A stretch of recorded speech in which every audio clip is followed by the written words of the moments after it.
friends, and welcome back to my channel. This is Katey Flowers, and today we're going to talk all about reversals. I feel like the world of reading reversals in tarot is a pretty big deal, and it's one of those things that I was quite surprised to find that people have very strong feelings and opinions about. And they're also something that I regularly get asked about in the comments. Sometimes that's because I've made a comment about the fact that I've chosen not to read reversals, and that has been controversial in some way. Other times it's just people asking questions about the hows and the whys or the shoulds. So in today's video, I just want to sort of explore the topic of reversals and reading reversals in tarot. I want to talk about sort of like what it is, some of the different approaches, how people use reversals in readings, some of the reasons why people choose to read reversals, what they can offer you, some of the reasons why many people, including myself, choose not to read reversals. I also have a few suggestions for other resources that I want to recommend to you, and just some parting advice as well on how you can navigate this surprisingly controversial topic. So firstly, let's just talk a little bit about what we mean by reversals. So from a very basic introductory level point of view, from my perspective, reading reversals is when you intentionally incorporate upside down cards when you shuffle the deck. And then if a card is drawn in an upside down position, aka reversed position, then that somehow alters the meaning or the message of the card. I've heard so many different approaches to reading reversals, and we will talk about some of those later.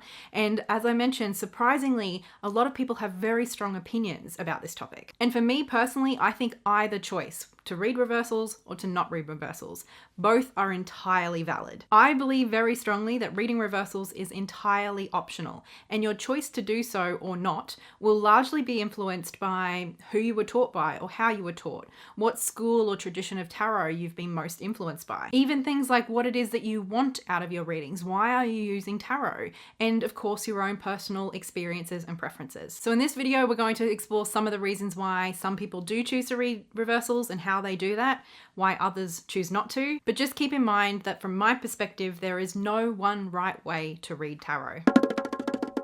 So let's first talk about the how of reading reversals. What are some of the different approaches to reverse cards? So I'm going to talk briefly about some of the approaches that I've heard people discuss online and that I've read in books. And just for the sake of like adding something a little bit to this conversation, I'm going to give you very basic examples, like super basic, just so we can sort of start to distinguish these different approaches, and just so it's a little bit more tangible and clear, I guess. But like I said, very basic. So I'm going to use the Sun card as an example. So if the Sun card presents upright, some very basic, traditional, classic keywords include happiness, success, consciousness, awareness. So one approach to reading reverse cards is to almost take the opposite meaning of the upright meaning. So for example, if the Sun card were to come up in my reading as reversed, and this was my approach, I might interpret the card as meaning sadness. Another approach is to view the reversed card as representing some kind of blocked energy. So that energy of success and happiness and awareness might sort of be trying to make its way into the querent's life, but something is blocking it. Like there's an inability to access those things. I've heard other people say that the reverse card is more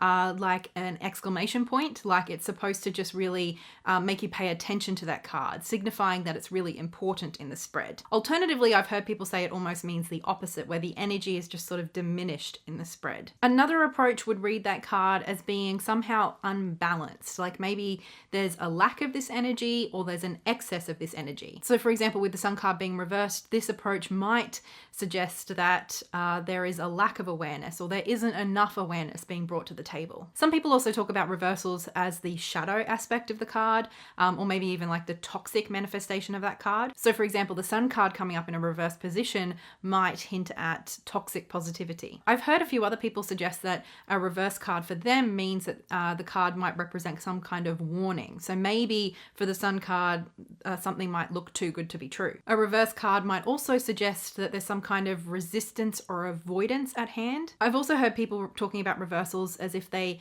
sort of signify to the reader that the energy of the card is either waxing or waning, or that it's coming in or it's coming out. So it's not fully present in the reading like an upright position might suggest, but instead it's like it's on its way in or it's on its way out. And another one that I've heard is that people sometimes use reversals to help them distinguish whether something is manifesting internally in the querent or externally. So those are some very basic examples, but I just wanted to give a little bit of an overview of the different ways people approach reversals. There is no one one universally accepted way. Some people will use one of these, or maybe something I haven't even mentioned, religiously. Like that is their one approach to reading reversals. Other people are a bit more flexible and fluid, and they use their intuition combined with the rest of the spread or the reading to help them understand what that reverse card might indicate.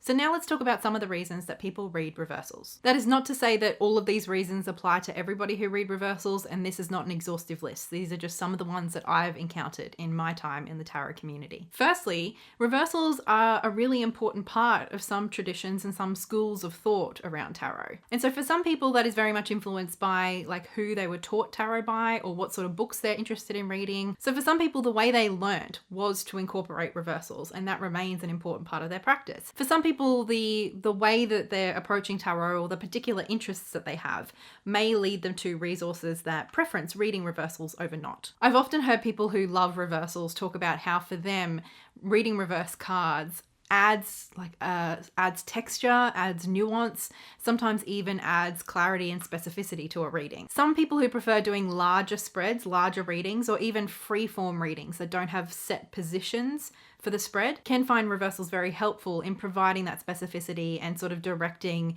the tone of the card. Reversals can also be really cool if you read directions. So for example, if there's a character in a card, if they're looking to the right or to the left, that can help signify their relationship to other cards in the spread. So you can read directionality whether you read reversals or not, but incorporating reversals does mean that there's sort of more opportunity for changes in those directions in the cards. Like sometimes your Queen of Swords might be looking left and other times they might be looking right. I think this is especially true for people who are super into round decks or square decks because you have even more options for directionality in those. And ultimately, I think for a lot of people, it just makes sense, like intuitively, psychologically, whatever it is, whatever you think we're doing when we're reading tarot, it makes sense for them to use reversals. Often their personal experience is that it adds to their reading experience in some way. It makes them a better reader, it makes things clearer, it makes things more interesting, it makes them more nuanced, whatever it is.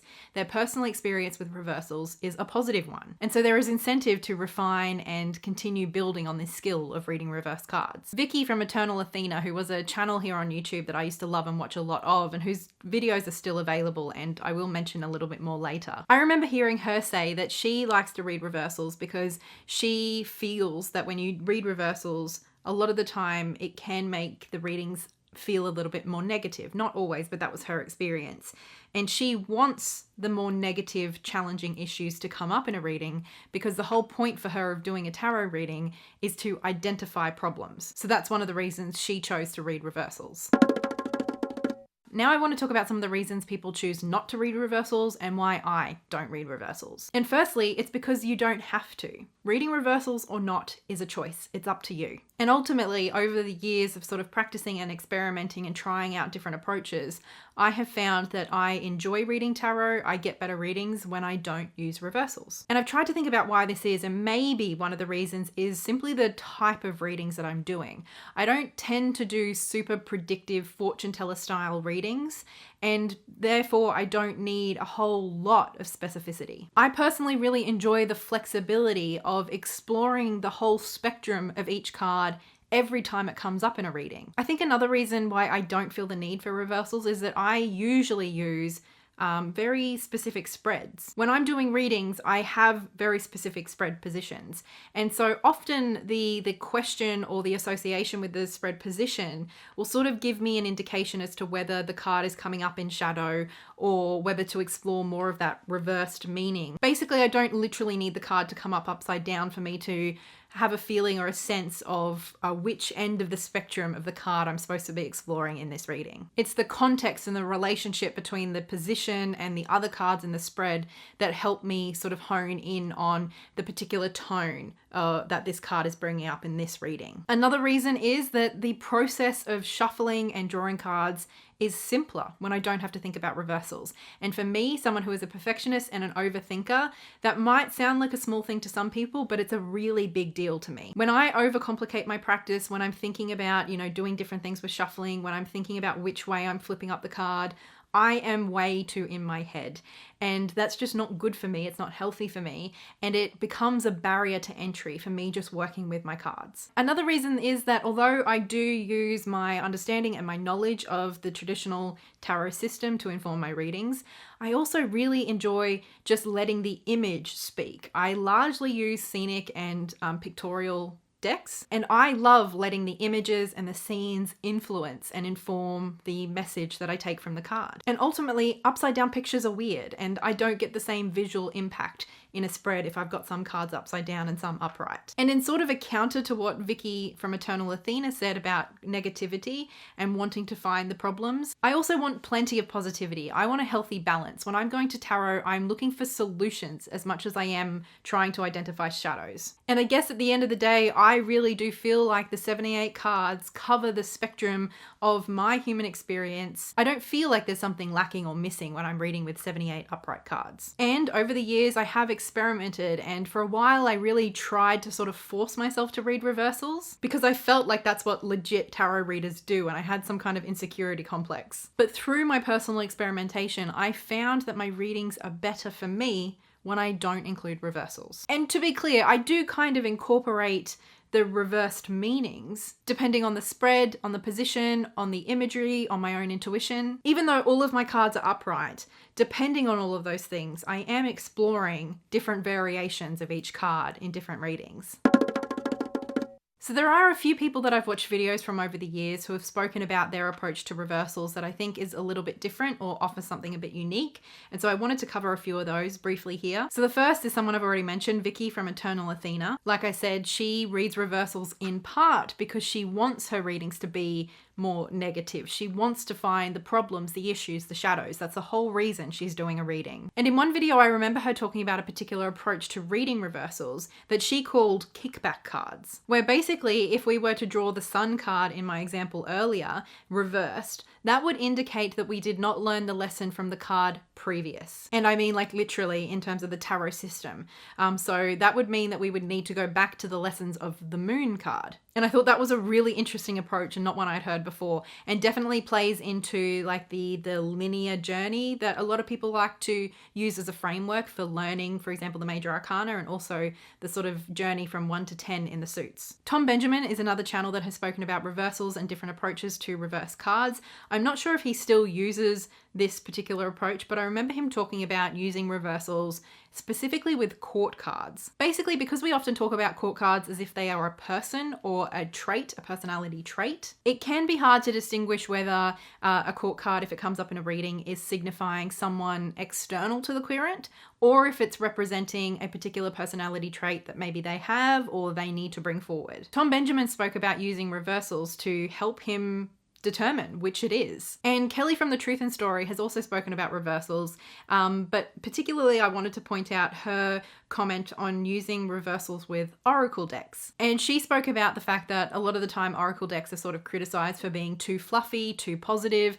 and she said a simple solution to this is to just incorporate reversals. Incorporating reversals into your oracle decks might provide more nuance in a deck that feels a little one note.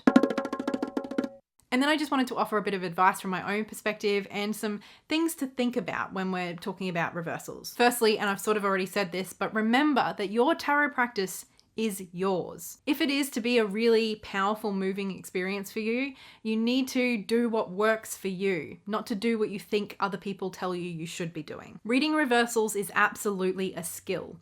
But choosing not to read reversals does not make you an unskilled tarot reader. I think it's also important to remember that you can be flexible and fluid. You can sometimes read reversals and then other times choose not to. Maybe some decks you feel like work better when you do read reversals and other decks work perfectly fine without it. For me, in my experience at least, one thing I always try to keep in mind is that it doesn't matter so much how I read, as long as I've sort of already decided how I'm going to read before I start drawing the cards. Whichever way you want to go, I think as long as you set your intention first before you start shuffling and drawing the cards, it doesn't really matter. And then perhaps one of the most fun and exciting parts of tarot is that you can experiment. Maybe if you're not 100% sure if reversals are for you or not, give yourself a particular time limit. Maybe it's a month where you dedicate that month to working with reversals, to trialing them out. Or if you're someone who reads reversals, trial out not using them for a month. Take note of how your readings do or don't change, how your overall experience changes or doesn't. That's what I did when I was really struggling to sort of force myself to use reversals.